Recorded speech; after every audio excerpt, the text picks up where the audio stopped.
শ্রী সত্যসাই সেবা সংস্থার বাঁকুড়া জেলার বাল বিকাশ বিভাগের বার্ষিক ক্রীড়া প্রতিযোগিতা প্রতি বছরের মতো এবছরও 9ই ফেব্রুয়ারি বাঁকুড়া স্টেডিয়ামে হয়ে গেল।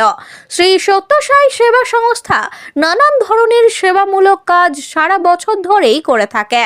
সংস্থার জেলার বাল বিকাশ বিভাগও প্রতিভার বিকাশে নানান ধরনের কর্মসূচি পালন করে আসছে।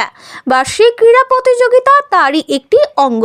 বিভিন্ন বিভাগের প্রতিযোগিতায় প্রতিযোগীদের অংশগ্রহণ এবং তাদের দক্ষতা সকলকে আপ্লুত করেছে। সংস্থার জেলা সভাপতি এবং জেলা কোঅর্ডিনেটর সদস্য শ্রী সত্যসাই সেবা সংস্থা ডক্টর জিতেন্দ্রনাথ ব্যানার্জি বলেন, শিশু কিশোরদের মধ্যেই ভবিষ্যতের সাফল্য সুপ্ত অবস্থায় রয়েছে।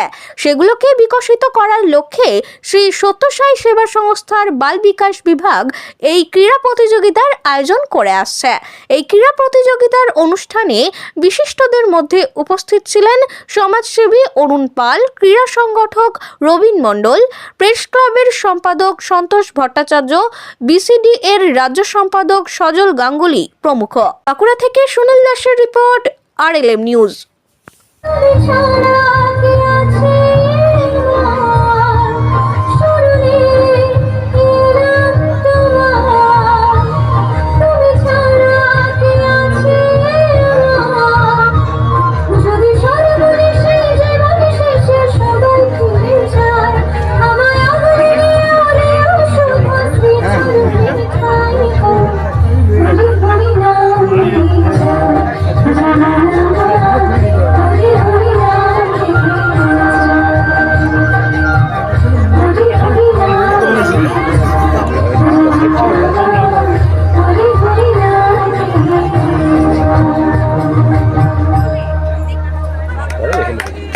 Good.